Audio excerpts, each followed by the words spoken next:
Indian constitution calls India A, constitution of India में क्या बोल, unitary of state, unitary union of state, federal state, quasi state. तो union of state constitution में बोला गया है कि that India is a union of states. Veto is a, veto क्या होता है, any authoritative prohibition, a writ or order issued by some authority, a public official charge, none of the above. Any authoritative prohibition. हाँ, any authoritative prohibition यानी अगर आपको कोई authority है तो आप प्रोहिबिशन, आप किसी को मना करते हो, आप किसी को रोकते हो, आप किसी को रिफ्यूज करते हो, उसको बोलते हैं वीटो। ये वीटो हर जगह होता है, चाहे यूनाइटेड नेशंस हो, चाहे हमारा पार्लियामेंट हो, चाहे हमारा स्टेट लेजिस्लेचर हो। यहाँ पे गवर्नर वीटो करता है, वहां पे प्रेसिडेंट वीटो करता है। तो वीटो का असली मतलब होता है any authoritative prohibition. A written order issued by an official of the law, especially allowing the policy to take certain action, is called। एक रिटन ऑर्डर जो एक ऑफिसर इशू करता है, खास तौर से पुलिस को, to take certain action, police को बोला जाता है कि आप कोई एक्शन ले लो, उस ऑर्डर को क्या कहा जाता है? वीटो कहा जाता है, वारंट कहा जाता है, लीन कहा जाता है, समन कहा जाता है। तो उसको बोला जाता है वारंट। हाँ जी, समन होता है किसी को बुलाना कोर्ट में। Right against exploitation is meant to protect the interest of, जो हमारा फंडामेंटल राइट है, राइट अगेंस्ट एक्सप्लॉइटेशन, वो किन के इंटरेस्ट को प्रोटेक्ट करता है? Children, different religious groups, all the minorities, all of the above. All of the above. Children. हाँ जी, जो राइट अगेंस्ट एक्सप्लॉइटेशन है, याद करो फंडामेंटल राइट, जिसमें बोला गया है कि चाइल्ड लेबर नहीं होना चाहिए। Human trafficking. हाँ, जिसमें बोला गया है, तो ये डिफरेंट रिलीजियस ग्रुप्स को प्रोटेक्ट नहीं करता और न ये माइनॉरिटीज को प्रोटेक्ट करता है, बल्कि ये सिर्फ चिल्ड्रन को प्रोटेक्ट करता है, क्योंकि चिल्ड्रन को ही एक्सप्लॉइट किया जाता था, तो इसीलिए इसमें चिल्ड्रन का जिक्र है। Where lies the appeal against the decision of the Supreme Court of India? अगर हमें सुप्रीम कोर्ट के किसी डिसीजन को अपील करना होगा, चैलेंज करना होगा, तो हम कहां जाएंगे? इंटरनेशनल कोर्ट ऑफ जस्टिस में जाएंगे, या प्राइवेसी काउंसिल इंग्लैंड में जाएंगे, या कहीं नहीं जाएंगे, या कोई भी नहीं? International court. फिर से सुनो, wire lies the appeal against the decision of supreme, अगर सुप्रीम कोर्ट ऑफ डिसीजन ने कोई डिसीजन दिया तो हम कहां पे अपील कर सकते हैं? नीदर, हम कहीं पे अपील नहीं कर सकते, क्योंकि सुप्रीम कोर्ट का मतलब ही है highest court of appeal in India, है ना। सुप्रीम कोर्ट को हम क्या बोलते हैं? Highest court of appeal in India, यानी इसके बगैर बाद हम कहीं अपील नहीं कर सकते। This is the final stage.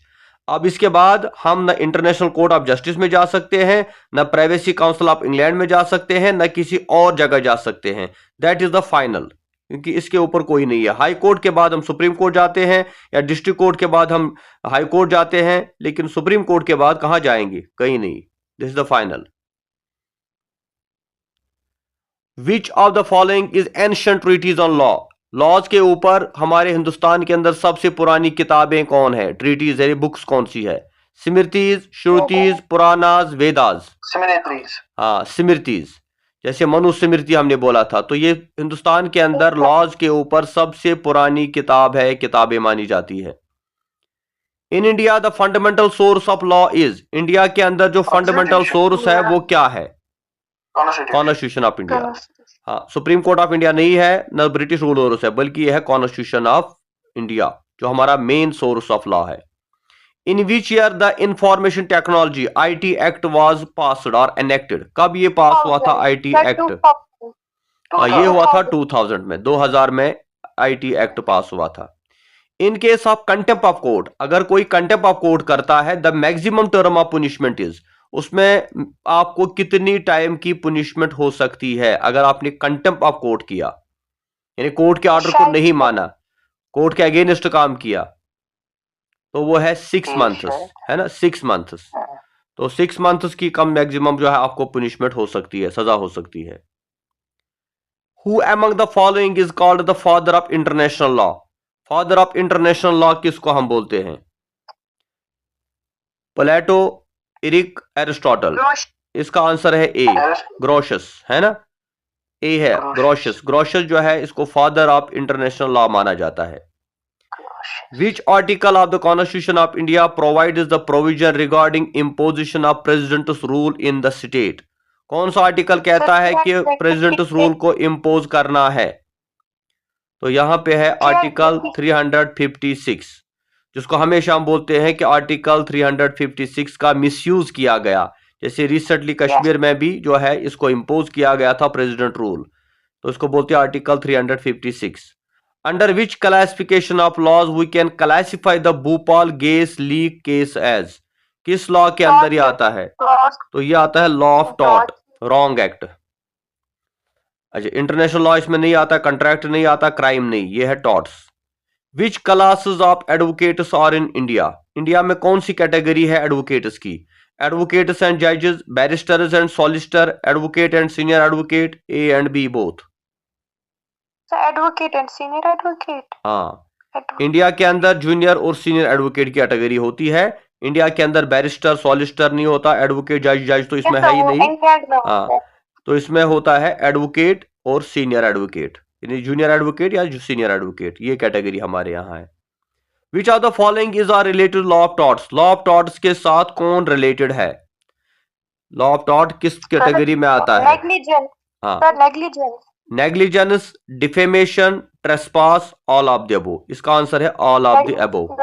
हाँ, क्योंकि देखिए लॉ ऑफ टॉर्ट का मतलब होता है कोई भी सिविल रॉन्ग, यानी लोगों के साथ जो हमारे डेली मैटर्स होते हैं उसमें अगर कोई हमसे गलती हो जाती है, हमारी किसी एक्टिविटी से किसी को कोई थोड़ा सा नुकसान हो जाता है, तो वो नेग्लिजेंस भी है। डिफेमेशन, हम किसी को डिफेम करते हैं। ट्रेसपास, हम किसी की प्रॉपर्टी में जो है विदाउट परमिशन घुस जाते हैं। तो ये तीनों चीजें आती है लॉ ऑफ टॉर्ट में, इसको इसलिए इसका आंसर है ऑल ऑफ द अबोव। यानी नेग्लिजेंस भी टॉर्ट है, डिफेमेशन भी टॉर्ट है, ट्रेसपास भी टॉर्ट में आता है। Which of the following statement is correct? कौन सी स्टेटमेंट करेक्ट है इनमें से? स्टेटमेंट क्या क्या है? Law of torts are a codified law. Law of torts एक कॉडिफाइड लॉज होते हैं। Law of tort is related to economic offenses only. Law of tort is not a codified law, only B and C. Codified law होता है जो organised law ना हो। तो law of tort कॉडिफाइड है या इकोनॉमिक ऑफेंस है या नॉट कॉडिफाइड है? तो इसका सही आंसर है C, law of torts is not a codified law. क्योंकि जो लॉ ऑफ टॉर्ट होता है ये ऑर्गेनाइज्ड लॉ नहीं होता, क्योंकि टॉर्ट जो होते हैं ना इसमें कोई ये क्लियर नहीं होता। ये बेसिकली जो हमारे ट्रेडिशंस है, जो हमारे सुप्रीम कोर्ट के डिसीजंस होते हैं, तो उन्हीं पे डिपेंड करता है, या जो प्रेसिडेंट्स होती है पास्ट में क्या हुआ था। क्योंकि क्रिमिनल लॉ तो क्लियर है, जैसे किसी ने मर्डर किया उसके लिए पता है कौन सा सेक्शन लगता है, इसको क्या सेंटेंस मिलेगा। लेकिन लॉ ऑफ टॉर्ट में जजेस जो है ना वो कोर्ट के डिसीजन मैटर करते हैं। मिसाल के तौर पे आप किसी की प्रॉपर्टी में घुस गए, तो अब उसमें यह देखना है इंटेंशन क्या था। आप इस इंटेंशन से गुजरे थे कि आपको चोरी करनी थी, आपको किसी का मर्डर करना था, आप जो है ऐसे ही अनजाने, तो मैंसरिया यहां पे देखा जाता है आपका मतलब जो है इंटेंशन क्या था। तो यहां पे अलग अलग डिसीजन आते हैं। ये क्लियर नहीं है कि कोई भी प्रॉपर्टी में घुस गया तो उसको भाई 10 साल की सजा नहीं, क्योंकि ये लॉ ऑफ टॉर्ट में आता है। आपने किसी को डिफेम किया तो उसकी सजा क्या होगी, है ना। मिसाल के तौर पे आपने किसी को डिफेम किया, उसके बारे में आपने मीडिया पे या आर्टिकल या कोई लिखा, कोई किताब लिखी, तो उसकी सजा क्या हो सकती है? इसकी सजा मुकर्रर नहीं है। ये डिपेंड करता है जिस बंदे को आपने डिफेम किया है उसकी पर्सनैलिटी क्या है।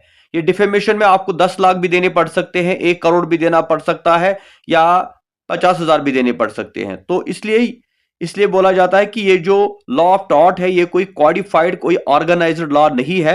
ये डिपेंड करता है जुडिशियल जजेस के फैसले, या जो ऑलरेडी इस पे कोई जजमेंट आई हो। इसी तरह नेग्लिजेंस की हम बात करेंगे। कोई नेग्लिजेंस हुई तो हम उस डॉक्टर को कितनी सजा देंगे? तो ये डिपेंड करता है उसने कौन सी नेग्लिजेंस की है। आप समझे इसको? Yes sir. हाँ जी सर। ठीक है। 130 meaning of the term tort is. Tort का मतलब क्या होता है? Legally, illegally, wrong, right. Tort का मतलब होता है रॉन्ग, या इसको हम बोलते हैं सिविल रॉन्ग। अच्छा, legal right is a, legal right क्या है? Right valid by law, right valid by family, right valid by police, right valid by society. Right valid by law. हाँ, लीगल राइट कहते हैं हम उस लॉ को जो राइट होगा बाय द लॉ, जिसने उसको कानून ने कहा होगा ये आपका राइट है। राइट वैलिड बाय फैमिली जो है वो तो फैमिली के राइट्स होते हैं, या पुलिस जो जिसको कहेगी, या सोसाइटी जिसको राइट मानती है। बल्कि लीगल राइट का मतलब ही होता है कि कानूनी तौर से ये आपका हक है। Juvenile justice act was enacted on, जो जुवेनाइल जस्टिस एक्ट था वो कब एनेक्ट हुआ? यानी जुवेनाइल जस्टिस जो है ये एक ऐसा एक्ट है जिसमें उन बच्चों के बारे में बोला जाता है जो बिलो 18 होते हैं, तो उनकी क्या सजा होगी, उनके लिए कौन से कानून है। ये 1986 में पहली बार बना था, ठीक है, 1986 में। Okay, the juvenile justice act extends to the whole of India except, juvenile justice act जो बनाया गया ये पूरे इंडिया के ऊपर अप्लाई हुआ, एक्सेप्ट उत्तर प्रदेश में नहीं हुआ, हरियाणा में नहीं हुआ, जम्मू कश्मीर में नहीं हुआ, ऑल ऑफ द अबव। किस स्टेट में नहीं हुआ? इसमें जम्मू एंड कश्मीर नहीं आता था, अब आता है। यानी जब ये एक्ट बनाया गया तो ये पूरे हिंदुस्तान के ऊपर अप्लाई होता था, बट जम्मू एंड कश्मीर के ऊपर ये अप्लाई नहीं होता था। बट आफ्टर 2019 सारे सेंट्रल लॉज अब पूरी तरह से, जब से जम्मू कश्मीर यूटी बना है तो सारे सेंट्रल लॉज अब कश्मीर के ऊपर, जम्मू कश्मीर के ऊपर भी अप्लाई होते हैं। तो अब 2019 के बाद ये जुवेनाइल एक्ट जम्मू कश्मीर के ऊपर भी अप्लाई हुआ, लेकिन पहले ये जम्मू कश्मीर के ऊपर अप्लाई नहीं होता था, बाकी इंडिया पे होता था। 134, हाउ मेनी नंबर ऑफ जजेस are in the international court of justice? International court of justice जिसको हमने कल बोला था कि वो कहां पे है? गोवा में। हाँ, तो वहां पर उसमें कितने जजेस होते हैं? 15 यानी 15 जजेस होते हैं इंटरनेशनल कोर्ट ऑफ जस्टिस में, जो यूनाइटेड नेशंस का एक ऑर्गन है जिसका ऑफिस हेडक्वार्टर हैगू में है, नीदरलैंड्स में। तो याद रखना चाहिए। In criminal case the burden of proof lies on, criminal case में बर्डन ऑफ प्रूफ को साबित करना किसकी जिम्मेदारी है? Eye witness, prosecution, complaint, none of these. यह है प्रोसिक्यूशन। प्रोसिक्यूशन जो गवर्नमेंट की तरफ से, स्टेट की तरफ से वकील होता है, तो उसको ये प्रूव करना होता है कि क्रिमिनल के अगेंस्ट क्या प्रूफ है। Okay, the voting right is a constitutional right, personal right, fundamental right, all of the above. Right to vote जो हर एक 18 बंदे को मिलता है, क्या वो फंडामेंटल राइट है, क्या वो पर्सनल राइट है, या क्या वो कॉन्स्टिट्यूशनल राइट है? ये है कॉन्स्टिट्यूशनल राइट, क्योंकि अगर ये फंडामेंटल राइट होता तो अगर किसी को कभी राइट टू वोट नहीं मिलता हम कोर्ट में जाते, लेकिन ये कॉन्स्टिट्यूशनल राइट है, ये कॉन्स्टिट्यूशन इसकी गारंटी देता है, एक पॉलिटिकल राइट है, ये ना पर्सनल है ना फंडामेंटल है। अच्छा, एक टर्म है जो हमने पढ़ी है अभी, वो है caveat emptor. Caveat emptor means, caveat emptor का मतलब क्या होता है? Seller is liable to buyer, let the buyer beware, blank paper, let the seller beware. यानी केवी पेंटर का मतलब होता है कि जो कोई चीज खरीदने वाला है उसको बता दिया जाए कि इसमें क्या क्या फीचर्स है या क्या खराबी है। लेट द, क्योंकि उसकी ये रेस्पॉन्सिबिलिटी है, उसका ये हक बनता है कि उसको बताना चाहिए, इसलिए लेट द बायर बीवेयर। अच्छा, res ipsa liquidator means, res ipsa liquidator का मतलब क्या होता है? Things need to clearly understood. A thing speaks for itself. Facts need to be ascertained. Any one of the above. A thing speaks for itself. नहीं, इसका answer है facts need to be ascertained. जो facts है वो मतलब है things speak for itself. Test absolucator. Things need to be clearly understood. A thing speaks for itself. हाँ, B part है इसका। चलो इसको मैं, हाँ वेरी गुड, चलिए ठीक है, इसको मैं करेक्ट करता हूँ। अच्छा, द फर्स्ट वुमेन जज of the Supreme Court of India was Meera Kumari Leela, हाँ मीरा फातिमा बीवी। फातिमा बीवी जो है वो फर्स्ट वुमेन जज सुप्रीम कोर्ट की रही है। अच्छा, इंडियन पिनल कोड जिसको आप बीएनएस भी बोलते हैं, was enacted in, Indian penal code कब बनाया गया था इंडिया के अंदर? 1860। तो इसका सही आंसर है 1860, यानी ये अंग्रेजों ने बनाया था। 1960, 1973, 1973 तो छोड़िए इसको, क्योंकि अंग्रेजों का दौर है, इसलिए 1860 ही इसका करेक्ट आंसर है।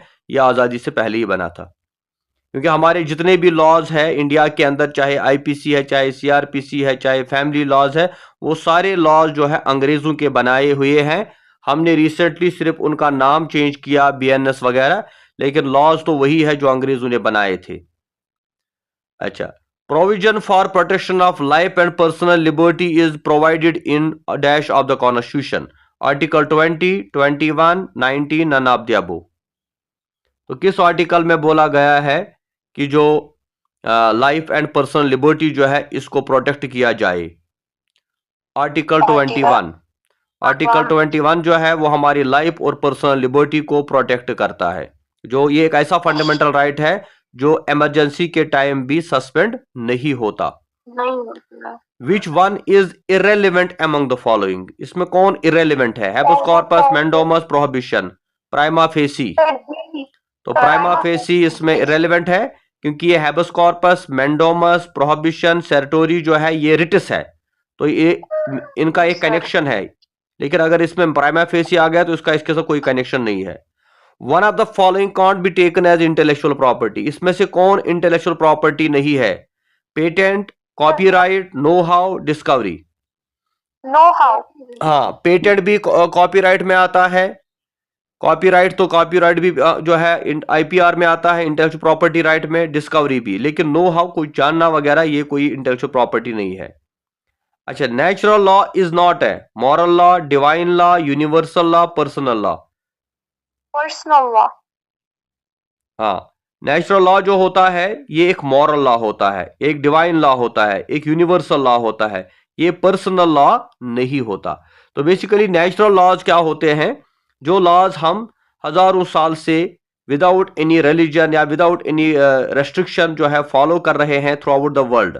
तो उसमें डिवाइन लॉज भी आते हैं, जो रिलीजियस लॉज है फॉर एग्जांपल, या कुछ यूनिवर्सल लॉज है, मॉरल लॉ, लेकिन ये पर्सनल लॉ नहीं है। Which one of the following is not a judicial writ? कौन सी judicial? Certiorari, habeas corpus, prohibition, civil justice. Civil justice judicial writ नहीं है। Law is collection of customs और rules and regulations recognised and laws क्या होते हैं? Collection of customs, rules, regulations established by the state, enforced by the judicial system, applicable to the people. तो इसका सही answer है ऑल ऑफ द अबव, क्योंकि जो लॉज की डेफिनेशन क्या है? Law means rules and regulations framed by the state. तो ये जो है इनको लॉज को एस्टैब्लिश करता है स्टेट, एनफोर्स करता है हमारा जुडिशियल सिस्टम, हमारा supreme court, high court, applicable to all people, और ये लोगों के ऊपर अप्लाई हो जाते हैं। दैट मीन्स ये तीनों सही है, all the three above. A court is a duly authorized place where judges sit. Court होता है जहां पे जज बैठता है। एडवोकेट्स प्लीड देयर केस, जहां पे एडवोकेट अपना केस लड़ते हैं। Justice is administered, litigants assemble, जहां पे लिटिगेंट्स असेंबल हो जाते हैं, जस्टिस इज एडमिनिस्टर्ड। तो इसका सही आंसर क्या है? सी। कोर्ट वो जगह होती है जहां पे जस्टिस को एडमिनिस्टर्ड किया जाता है। एन ऑफेंस मीन्स, ऑफेंस क्या, ऑफेंस किसको बोलते हैं? टू डू ए रॉन्ग, कोई गलत काम करना। To violate a law or rule, किसी लॉ या रूल को वायलेट करना। To assault, to be unable to obey rule. To violate a law or rule. हाँ, टू डू अ रॉन्ग। हाँ, देखिए यही होता है। और हम अक्सर कहते हैं कोई भी गलत काम हमने किया, हम कहते हैं ऑफेंस है, लेकिन कानून की नजर में हर एक गलत काम ऑफेंस नहीं होता। मिसाल, क्योंकि आपके हिसाब से कोई भी चीज सही या गलत हो सकती है, लेकिन कानून की नजर में गलत क्या है? वो इलीगल माना जाता है, वो ऑफेंस होता है, उसके लिए सजा होती है। ठीक है, तो इसलिए इसका सही आंसर है to violet a law or rule, किसी लॉ या किसी रूल को वायलेट करना। जो गवर्नमेंट ने कोई कानून बनाया है, कोई रूल बनाया है, उसको वायलेट करना, उसको तोड़ना, that is called the offence, and उसके लिए फिर आपको सजा हो सकती है। लेकिन अगर उसके बगैर आपने कोई गलत काम किया जो कानून की नजर में गलत नहीं है, तो वो ऑफेंस नहीं माना जाएगा। जैसे हमारे मजहब में बहुत सारी चीजें गलत मानी जाती है, नमाज ना पढ़ना, रोजा ना रखना, लेकिन वो कोई ऑफेंस नहीं, जेल में आपको पकड़ के कोई नहीं ले जाएगा। इवन आप देखिए हिंदुस्तान में तो शराब पीना भी जायज है। अगर आप शराब भी पीते हैं तो वो भी कोई ऑफेंस नहीं है, उसके लिए भी कोई सजा नहीं होगी। सिर्फ वो चीज जो कानून, जिस चीज से आपको कानून रोकता है, उसके ऊपर आपको सजा मिलेगी। अच्छा, 149, an accused means charged with an offence, found guilty of an offence, believed to be a chargeable, sentenced by a court. जिसको चार्ज किया, हाँ, यानी जो गिल्टी है वो उसको एक्यूज्ड नहीं बोलते, जिसको कोई सजा मिली है वो भी एक्यूज्ड नहीं होता, बल्कि चार्ज्ड विद एन ऑफेंस, जिसको बोला गया है कि आपने ऑफेंस किया है। In common parlance, cognizable offense is an offense where the accused can be arrested. Cognizable offence एक ऐसा ऑफेंस होता है जहां पर एक एक्यूज्ड को अरेस्ट किया जाता है with warrant, without warrant, with warrant and sent to jail without trial only after the permission of court has been obtained. Without warrant. हाँ, कॉग्निजेबल ऑफेंस एक ऐसा ऑफेंस होता है जिसमें विदाउट वारंट एक्यूज्ड को अरेस्ट किया जाता है, कोई वारंट की जरूरत नहीं पड़ती, किसी के परमिशन की जरूरत नहीं पड़ती। In law respondent is a, law में रेस्पोंडेंट किसको बोलते हैं? को accused, defendant, witness, documentary evidence. Defendant. हाँ, ये डेफिडेंट होता है, प्लेंटिफ एंड डेफिडेंट, यानी रेस्पोंडेंट और डेफिडेंट जो है ये कॉमन टर्म है, एक्यूज्ड या विटनेस एक अलग चीज है। A written statement by a person who signs and swears by it before a magistrate is called. एक स्टेटमेंट जो बंदा लिख के देता है मजिस्ट्रेट के सामने, उसको क्या बोलते हैं? एफिडेविट। हाँ। Juvenile delinquency is a, juvenile delinquency क्या होती है? Hand hardened criminal, drug peddler, minor who commits criminal acts, straight और चीन। यानी जुवेनाइल डेलिकेंसी क्या होती है? ये ड्रग पेडलर को नहीं बोलते, हार्डनड क्रिमिनल को नहीं बोलते, बल्कि माइनर जो 18 साल से कम होगा, जिसने कोई ऑफेंस किया होगा, उसको जुवेनाइल डेलिकेंट या जुवेनाइल डेलिकेंसी बोलते हैं। The concept of rule of law as it obtains in India has been borrowed from. जो रूल ऑफ लॉ का कंसेप्ट इंडिया के अंदर है, इसको हमने कहां से बारो किया है? यूके से बारो किया है। Very good. नहीं, अगर हो हम बोलेंगे फिर कनाडा भी आता है, यूएस से भी आता है, इसलिए इसका सही आंसर है यूके। हमने रूल ऑफ लॉ को यूके से फॉलो किया है। If a person has been imprisoned or put under illegal detention and has been challenged his imprisonment detention in court will issue order of। अगर एक बंदे को अरेस्ट किया गया इलीगली, उसको डिटेन किया गया, फिर उसको जेल में बंद रखा गया, तो उसको हम किस रिट के अंडर चैलेंज कर सकते हैं? Habeas corpus. यानी जब किसी बंदे को इलीगली डिटेन किया जाता है, उसको कोई चार्ज लगाया जाता है, उसको बंद रखा जाता है, तो फिर उसमें जब हम कोर्ट को अप्रोच करते हैं तो हम हैबिस कॉर्पस के अंदर अप्रोच करते हैं।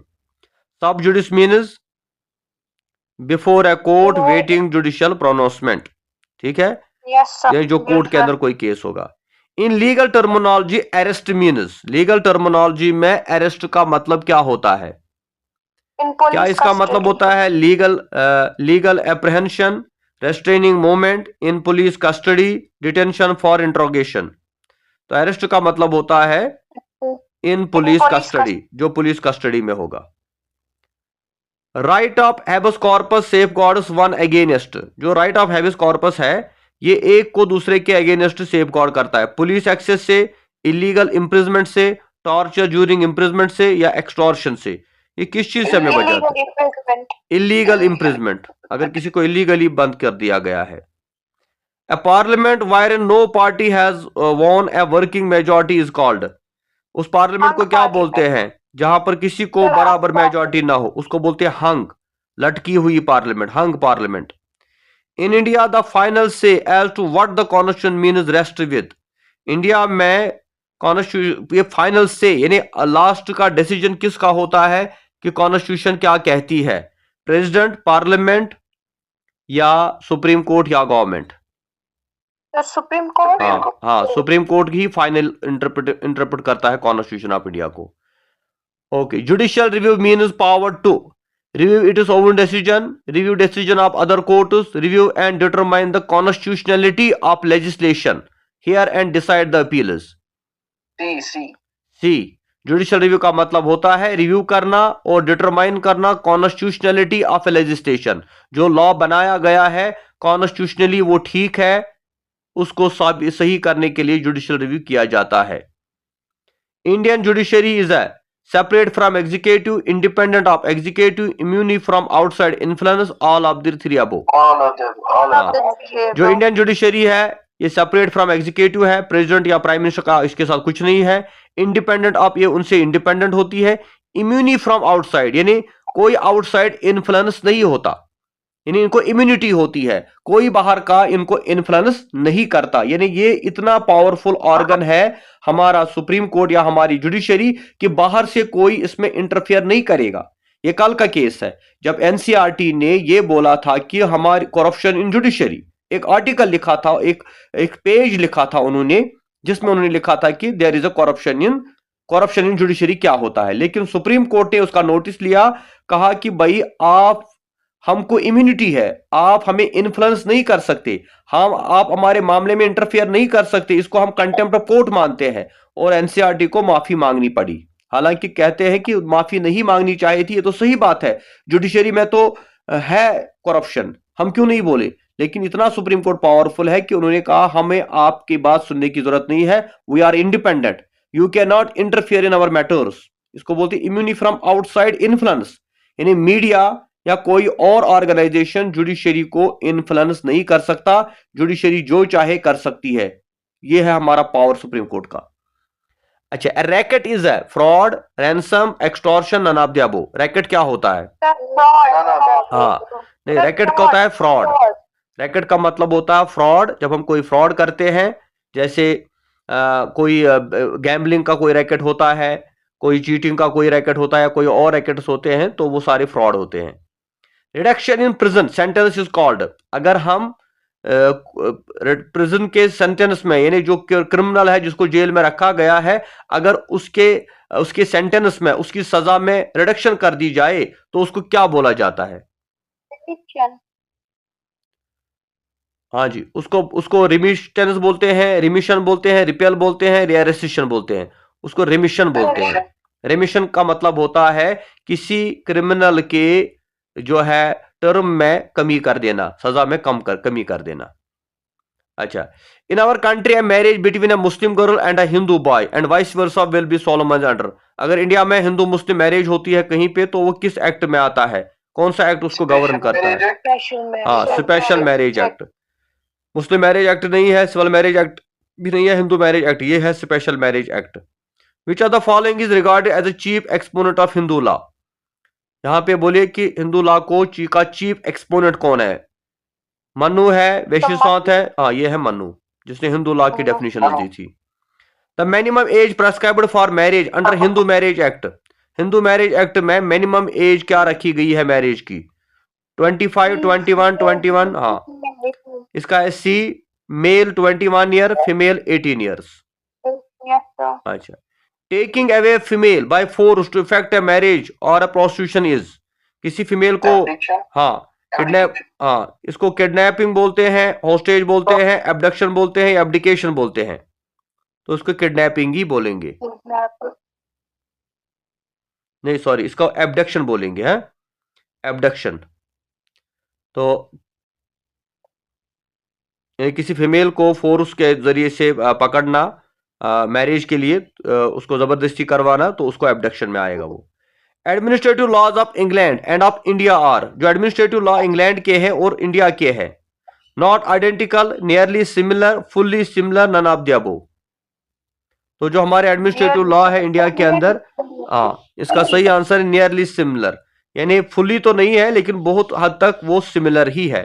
क्योंकि जो हमने पहले भी कहा, जो हमारे लॉज है ये हमने बारो किए हैं अंग्रेजों से, इंग्लैंड से, और एडमिनिस्ट्रेटिव लॉ जो है इसमें बहुत ज्यादा सिमिलरिटी है। A crime of unlawfully damaging or destroying property by fire is called, अगर आग से आप किसी की प्रॉपर्टी को डैमेज पहुंचाते हो, आग लगाते हो, खुद जानबूझकर किसी की प्रॉपर्टी, अपनी प्रॉपर्टी को डिस्ट्रॉय करते हो, उसको हम बर्गरी बोलेंगे, एफ्रे बोलेंगे, एरसन बोलेंगे, रूटिंग बोलेंगे? नहीं, उसको एरसन बोलते हैं। एरसन बोलते हैं अगर कोई अपनी प्रॉपर्टी खुद जलाता है। Okay, can a child under 7 year of age be arrested? अगर 7 साल का बच्चा कोई क्राइम, रिपीट सर 170 करे फिर से repeat. A crime of unlawfully damaging or destroying property by fire is called, आग की वजह से यानी किसी अपनी प्रॉपर्टी को आग लगा देना, यानी और ये बता देना कि ये कुदरती तौर हुआ था, नेचुरली हुआ था। तो अगर आपने अनलॉफुली किया है, इलीगली किया है, तो दैट मीन्स वो एक क्राइम माना जाता है और उस क्राइम को हम बोलते हैं आर्सन, ARSON। अपनी प्रॉपर्टी या किसी और की? अपनी प्रॉपर्टी हो या दूसरे की प्रॉपर्टी हो। Okay sir. जिसमें फायर का यूज, क्योंकि फायर होता है ना बेसिकली, देखो क्योंकि फायर होता है नेचुरल। जैसे किसी के मकान को आग लग गई, वो ये कहे कि मैंने लगाई, वो कह गई नेचुरली हो गया, तो दैट मीन्स कि ये एक क्राइम माना जाता है। अच्छा, can a child under 7 year of age be arrested? क्या 7 साल के बच्चे को अरेस्ट किया जाता है अगर वो क्राइम करेगा? Yes, no, circumstance of the, no, 7 साल के बच्चे को कोई सजा नहीं होती, क्योंकि वो जो है वो माइनर, वो आता है बच्चे की कैटेगरी में, वो जुवेनाइल में नहीं आता, क्योंकि जुवेनाइल होता है बिलो 18, है ना, जो 7 से लेकर 18 तक, 16 17 तक होगा, उसको हम फिर जुवेनाइल। लेकिन 7 साल से नीचे अगर है, 7 साल तक अगर है, तो उसको कोई अरेस्ट नहीं कर सकता। The central vigilance commissioner is appointed by, जो सेंट्रल विजिलेंस कमिश्नर होता है उसको कौन अपॉइंट करता है? Prime minister, president, chief justice of supreme court या पार्लियामेंट? तो इसको प्रेसिडेंट ही अपॉइंट करता है। Very good. Distinction between law and morality is, law और मॉरलिटी में क्या फर्क है? Law is enforceable, morality is not. Law is man made, morality is made by God. Both A and B. Both A and B. नहीं, इसका answer है A. Law is enforceable, morality is not. Law enforceable होता है, यानी law जो होता है ये आपको करना ही है, इसके लिए आपको सजा भी हो सकती है। मॉरलिटी इज नॉट, मॉरलिटी आप करो या ना करो आपके ऊपर है। लॉ इज मैन मेड या morality is God made, God made नहीं होता ना ये मैन मेड होता है। लॉ एनफोर्सेबल होता है और मॉरलिटी एनफोर्सेबल नहीं होती। तो ये है हमारा आज तक टॉपिक। तो इंशाल्लाह कल हम आगे बढ़ेंगे और कल या परसों हमारा ये टॉपिक कवर हो जाएगा।